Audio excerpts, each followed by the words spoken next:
Baik, Assalamualaikum warahmatullahi wabarakatuh. Perkenalkan, saya Melani Ramadhani. Baik, di sini saya akan menjelaskan tugas penjelasan video untuk penjelasan codingan program C++ untuk mata kuliah algoritma dan pemrograman.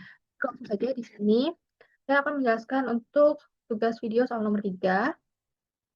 Jadi, di sini untuk soal nomor 3 diberikan potongan sebuah program. Nah, jadi kita disuruh mencari berapakah hasil dari proses C11. Nah, ini contoh potongan programnya. Jadi, program pada soal nomor 3 ini kita menggunakan fungsi yang namanya itu rekursif. Baik, langsung saja langkah awal ketika kita ingin memulai programnya. Kita akan memanggil si fungsi-fungsinya terlebih dahulu. Untuk fungsi yang pertama, kita akan menggunakan fungsi yang namanya include eostrum. Jadi, fungsi dari include eostrum ini sebagai pengarah nih, atau pemanggil si library-nya atau perpustakaan, agar kita bisa menginputkan dan menghasilkan si output-nya nanti. Biasanya itu berupa perintah si in dan si out. Nah, kemudian untuk fungsi yang kedua, kita akan menggunakan fungsi yang namanya itu using namespace std. Nah, untuk fungsi yang kedua ini, kan kita ingin menginputkan dan menghasilkan si output-nya kan, yaitu si in dan si out. Nah, setiap kita menuliskan perintah si in dan si out itu, kita harus mulai nih si programnya, yaitu kita menuliskan awalnya itu std-nya terlebih dahulu. Nah, agar supaya kita tidak perlu menuliskan std di setiap perintah program standar C++-nya nanti, kita langsung panggil nih di awal programnya, yaitu namanya itu using namespace std. Nah, langsung untuk perintah selanjutnya kan, program pada soal nomor 3 kan menggunakan fungsi rekursif ya, yaitu kita menuliskan perintahnya terlebih dahulu, baru kita panggil menggunakan si fungsi si program utamanya, yaitu in-main. Nah, karena kita ingin menginputkan si langkah-langkahnya terlebih dahulu, kita akan langsung nih masuk menginput untuk jenis tipe datanya dan variabelnya. Tadi kan kita disuruh untuk menghasilkan si proses kan, jadi kita namakan variabelnya itu variabel proses dari si X untuk menginputkan di hasil output-nya nanti, dan untuk tipe datanya di sini menggunakan tipe data integer, yaitu tipe data yang bersifat bilangan bulat atau angka bulat. Nah, kemudian kita akan langsung mulai si tipenya, yaitu si integer prosesnya. Nah, tadi kan kita sudah dikasih sebuah potongan programnya kan, nih di sini. Jadi kita langsung masuk nih, kita mulai nih, begin. Lalu kita akan masukkan si bagian if dan else prosesnya. Jadi kita langsung masukkan untuk kondisinya, yaitu jika X-nya lebih kecil sama dengan 1, maka kita akan mengembalikan si nilainya, yaitu kita akan return si X, karena variabelnya di sini X. Jadi kita akan kembalikan nih nilainya, itu X. Nah, kemudian selain dari kondisi if, kita akan masuk ke kondisi yang namanya tuh else. Nah, jika X-nya itu lebih besar dari 1, maka kita akan panggil nih untuk si rumus-rumusnya. Kita akan return terlebih dahulu.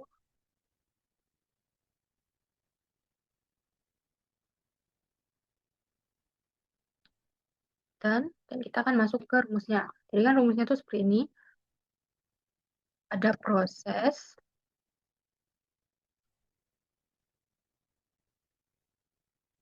kemudian X dibagi dengan 2,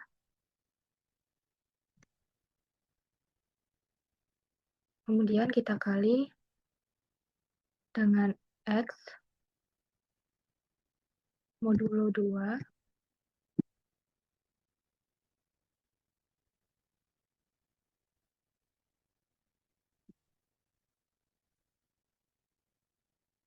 kemudian kita tambah, yaitu X dibagi dengan 2, lalu kita tambah dengan X modulo 2. Kemudian kita tutup.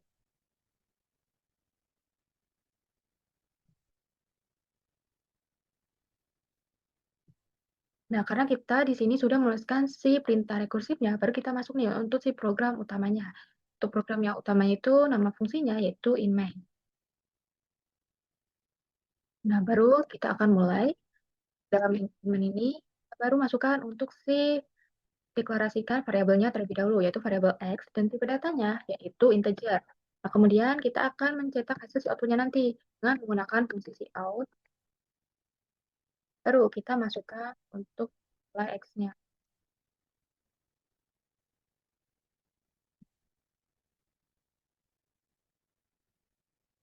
Nah, kemudian setelah kita deklarasikan variabel X-nya ini, kita akan simpan nih variabelnya, karena untuk deklarasikan kita sudah nyiapin si wadah atau tempatnya kan. Kita panggil dulu nih variabel X-nya, baru kita simpan dengan menggunakan fungsi yang namanya itu sin. Lalu kita simpan nih di sin, dan variabelnya itu tetap X.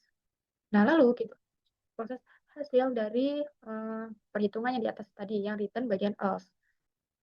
Baru kita akan cek juga untuk hasilnya,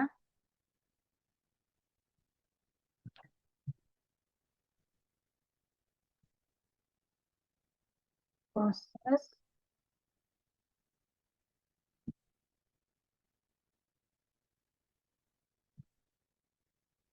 Nah, karena kita sudah menginputkan langkah-langkahnya terlebih dahulu kan, yaitu langkah-langkah yang di atas. Baru kita panggil nih untuk mengembalikan si nilai X yang di atas tadi.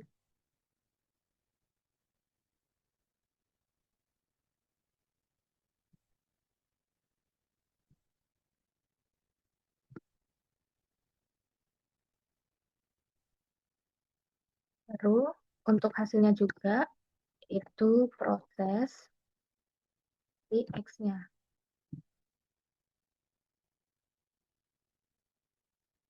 Lalu kita tutup. Nah, untuk pada bagian baris yang ke-15, kan kita sudah menuliskan langkah-langkahnya nih. Jika nilai X-nya itu lebih kecil dari 1, maka kita panggil juga nih untuk hasil perhitungan yang bagian if. Nih, jika kita input X-nya itu kurang dari sama dengan 1, kita panggil nih hasilnya. Atau jika hasilnya itu kita inputkannya itu X-nya itu lebih besar dari 1, maka kita akan panggil si proses yang bagian return proses X ini. Nah, baik setelah sudah melakukan langkah-langkah codingan programnya, kita akan langsung masuk ke hasil si output-nya.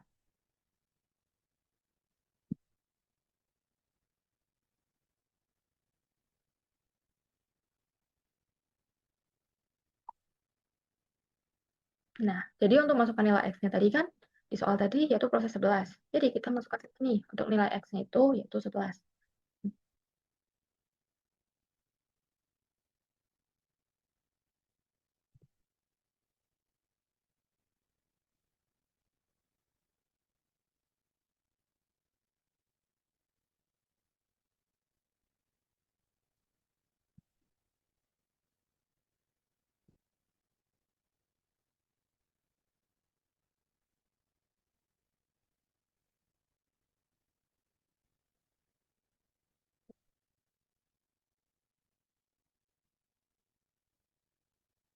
Nah, baik di sini sudah tertampilkan jika saya memasukkan nilai X-nya itu 11 dan didapat untuk hasil proses dari nilai X11-nya itu menghasilkan angka 5. Baik, untuk penjelasan logika si programnya akan saya jelaskan di bagian PDF ini.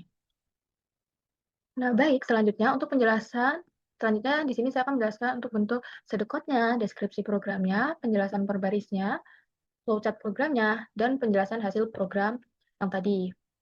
Nah, baik, langsung saja untuk penjelasan dari si sedekot program soal nomor 3. Nah, biasanya di sedekot itu kan kita menginputkannya itu variabelnya terlebih dahulu. Kita deklarasikan seluruh variabel yang ada di codingan program C++ tadi. Baru kita mulai si programnya. Nah, di sedekot untuk yang pertama kan kita langsung nih, kita akan input si rekursifnya terlebih dahulu. Maaf, kalau di sedekot, kita akan masuk ke si emailnya terlebih dahulu, baru kita akan menginput si program sedekot yang bagian rekursifnya. Nah, kita akan masukkan si emailnya. Yang pertama kan kita deklarasikan variabel. Untuk variabelnya tadi ada variabel X dengan tipe data integer. Baru kita langsung mulai programnya. Jadi kita si in X. Nah, jadi kalau di sedekot itu untuk si in itu yang namanya itu read. Kalau si out namanya write. Nah, kita kan tadi kan menyimpan variabel X kan, si in X. Lalu kita cetak si out write ini, yaitu proses X-nya. Kemudian kita akhiri si programnya. Nah, selanjutnya kita akan panggil variabel yang bagian program rekursifnya tadi. Kita deklarasikan ada variabel X dan hasil dengan tipe data integer. Kemudian kita masuk untuk kondisinya. Jika kondisinya itu yang pertama itu ada X kurang dari sama dengan 1, maka kita akan mengembalikan si nilai X-nya, yaitu proses X. kita akan kembalikan, kita akan return. Nah, namun jika ada kondisi selain dari if nih, jika X itu lebih besar dari satu, maka kita akan masuk ke si rumus perhitungannya. Nah, di sini ada perhitungannya itu proses, nih, X dibagi 2 dikalikan dengan X modulo 2. Baru ditambah dengan proses X dibagi 2 dan ditambah X modulo 2. Nah, jadi proses perhitungan ini kita akan masuk ke variabel yang namanya itu hasil.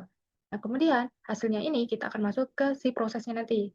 Atau variabel yang namanya itu proses dan X-nya itu tergantung inputan dari si usernya. Tadi kan user saya sendiri menginputkan angkanya itu 11. Jadi hasilnya nanti akan saya masukkan ke wadah yang namanya itu variabel proses 11. Kemudian kita akan akhiri si perintah kondisi if yang di atas. Nah, kemudian untuk penjelasan berikutnya di sini saya akan menjelaskan untuk bentuk deskripsi programnya. Untuk bentuk deskripsi programnya ada dua. Yang pertama yaitu bentuk fungsi si rekursifnya terlebih dahulu, yaitu fungsi proses integer yang X tadi.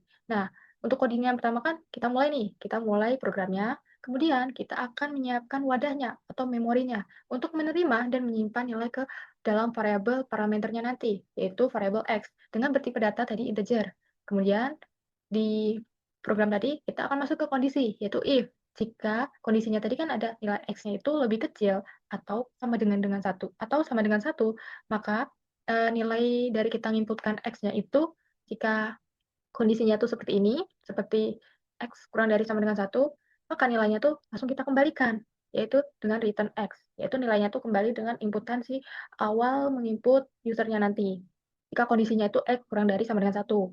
Nah, kemudian jika X-nya itu tidak kurang dari sama dengan satu atau X-nya itu lebih besar, maka kita akan masuk ke program yang namanya itu else. Nah, lalu kita akan jalankan perhitungan rekursifnya dengan memanggil kembali fungsi proses yang menggunakan rumus yang di atas tadi. Ini yang X dibagi dengan 2 dikali dengan X modulo 2, lalu ditambah dengan hasil dari proses X dibagi dengan 2 ditambah X modulo 2. Nah, nanti hasil akhirnya dari penjumlahan tersebut yang di atas tadi, kemudian kita kirimkan kembali ke return, dan kita akan kirimkan ke si fungsi program utamanya, yaitu si inmain-nya di sini. Nah, jadi di sini dikirimkan kembali return ke panggil si fungsinya. Lalu programnya akan selesai. Mohon maaf, bagian inmain-nya itu ada di bawah. Nah, lanjut. Nah, nah, setelah kita masukkan hasil akhir dari penjumlahan tersebut, kan kita akan kirim kembali kan return ke pemanggil fungsi berikutnya kan, yaitu fungsi yang namanya itu inmain. Nah, untuk yang fungsi yang kedua kan kita masuk ke si program utamanya. Jadi langsung saja kita akan mulai si programnya. Kita mulai, lalu kita siapkan lagi wadahnya. Kita pesan tempat nih untuk variabel X-nya dengan bertipe data integer. Lalu kita cetak tulisan masukkan nilai X-nya ke layar sebagai instruksi atau ke si outputnya nanti. Lalu kita akan simpan nilai data X-nya itu menggunakan si in. Nah, terus kita tunggu input dari angka si keyboard atau si usernya nanti, lalu simpan ke dalam variabel yang namanya itu X. Kemudian kita akan jalankan fungsi proses X yang di atas tadi dengan mengirimkan nilai X yang baru saja di-input. Nah, ini untuk jalankan fungsi prosesnya itu tergantung untuk inputan si X-nya. Jika X-nya itu lebih kecil atau sama dengan satu, maka kita akan kembalikan X-nya. Jika X-nya lebih besar sama dengan satu, maka kita akan masuk ke proses perhitungan bagian else-nya yang ini. Nah, kemudian langsung kita cetak hasil akhir yang didapat dari fungsi tersebut ke layar output-nya nanti. Dengan nama variabelnya itu hasil proses X, diikuti dengan nilai kembaliannya atau return-nya. Kemudian programnya akan kita akhiri, yaitu selesai.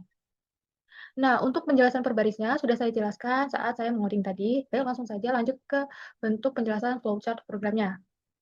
Nah, di sini ada dua bentuk flowchart, yaitu ada flowchart si program utamanya dan flowchart dari si rekursifnya. Yang pertama, untuk flowchart dari si program utamanya, yaitu inmain.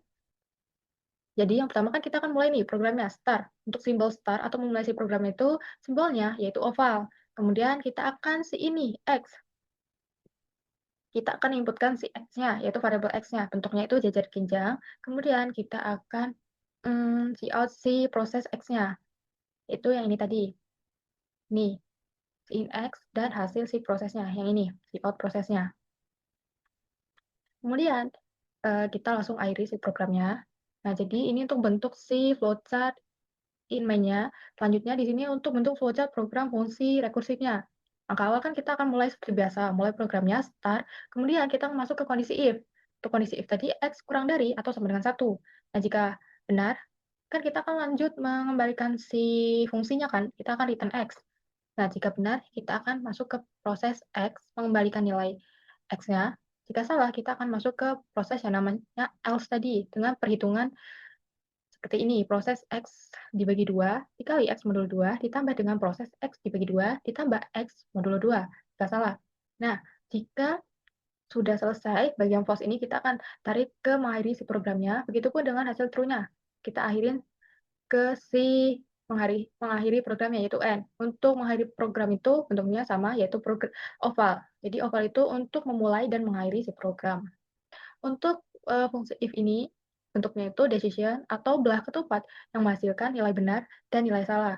Untuk persegi panjang yang ini, prosesnya ini, dua proses ini yaitu proses atau langkah-langkah perhitungannya. Nah, terakhir untuk penjelasan dari hasil programnya tadi. Nah, tadi kan saya menginputkan X-nya itu 11 kan? Nah, masukkan angka 11. Lalu kita panggil fungsinya. Karena fungsi 11 itu lebih besar dari 1, maka kita akan masuk ke bagian yang namanya fungsi else tadi dengan menjalankan rumus di fungsi else tadi, yang rumusnya ini. Nah, jadi kita masukkan X-nya kan 11 kan? Jadi kan rumusnya X dibagi 2 dan selanjutnya. Nah, kita masukkan saja nih X-nya. Kita masukkan 11 dibagi 2 dikali 11 modulo 2 ditambah dengan proses 11 dibagi 2 ditambah 11 modulo 2. Nah, kita masuk nih. 11 dibagi dengan 2 yaitu 5. Jadi sisanya itu kan 1. Jadi sisanya itu kita abaikan, yaitu 11 dibagi 2 yaitu kita anggap hasilnya itu 5. Kemudian kita kali dengan 11 modulo 2. 11 modulo 2 kan pembagian sisa kan, itu 11 dibagi 2 kan 5. Sisanya kan 1. Jadi kita ambilnya tuh sisanya. Jadi 11 modulo 2 itu 1. Jadi di sini proses 5 dikali dengan 1, lalu ditambah dengan proses di bagian kanannya, yang sebelah sini. 11 dibagi 2 dengan 2 yaitu tetap 5, ditambah 11 modulo 2 yaitu 1. Kemudian kita tambahkan, di bagian sini kan ditambah. Jadi ruas yang sebelah kanan ini prosesnya 5 ditambah 1. Jadi menghasilkan hasil hitungannya yaitu proses 5 ditambah dengan proses 6. Nah, karena bentuk rekursif itu yaitu kita akan pecah-pecah sampai prosesnya itu mencapai proses 0 ditambah dengan proses 1, maka hasil dari proses 5 dan proses 6 ini kita akan pecah lagi nih untuk sampai ke prosesnya itu bertemu dengan 0 dan 1. Jadi kita pecah bagian proses 5 ini, nah kita pecah lagi. 5 kan memenuhi lagi kan, yaitu lebih besar sama dengan 1. Kita masukkan lagi rumusnya. Nah, kita masukkan X-nya lagi. X-nya dengan 5, dan kita akan masukkan nih untuk proses perhitungannya. 5 dibagi dengan 2, yaitu 2. Kan bersisa 1. Jadi satunya itu kita nggak anggap nih. Jadi hasilnya itu tetap kita anggapnya itu 2. Kemudian dikali 5 modulo 2. 5 modulo 2 kan itu kan 1 karena 2 dikali dengan 2 kan 4. Yaitu masih ada sisanya 1 kan. Jadi kita manggilnya tuh sisanya saja 1. Jadi untuk ruas bagian proses sebelah kiri ini 2 dikali dengan 1. Selanjutnya ditambah dengan proses dari ruas yang sebelah kanan. 5 dibagi dengan 2 ditambah 5 modulo 2. Nah, hasilnya tetap sama, namun di sini ditambah saja. Jadi 2 ditambah 1. Jadi untuk ruas kiri itu proses 2 ditambah 1.